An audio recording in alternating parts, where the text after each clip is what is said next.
Credit card ഉപയോഗിക്കുമ്പോൾ ഈ 5 തെറ്റുകൾ നിങ്ങൾ വരുത്താറുണ്ടോ? എന്നാൽ കടക്കെണിയിലാകുമെന്ന് ഉറപ്പ്. അതിൽ നിന്ന് ഒഴിവാകണമെങ്കിൽ ആദ്യം ആ തെറ്റുകൾ അറിഞ്ഞിരിക്കൂ.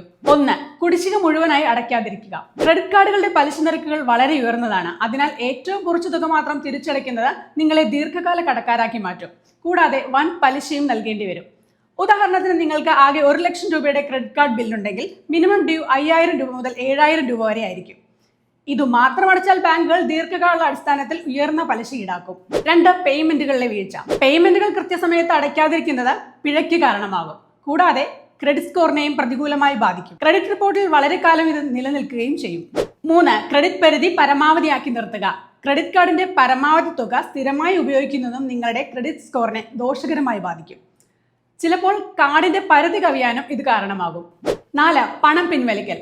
പണം പിൻവലിക്കാനായി ക്രെഡിറ്റ് കാർഡ് ഉപയോഗിച്ചാൽ ഗ്രേസ് പീരീഡ് ഇല്ലാതെ തന്നെ ഉയർന്ന ഫീസുകളും പലിശയും കാർഡിൽ കുമിഞ്ഞുകൂടാൻ ഇടയാകും.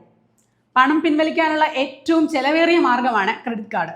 5. ഫീസുകളും നിബന്ധനകളും അവഗണിക്കൽ.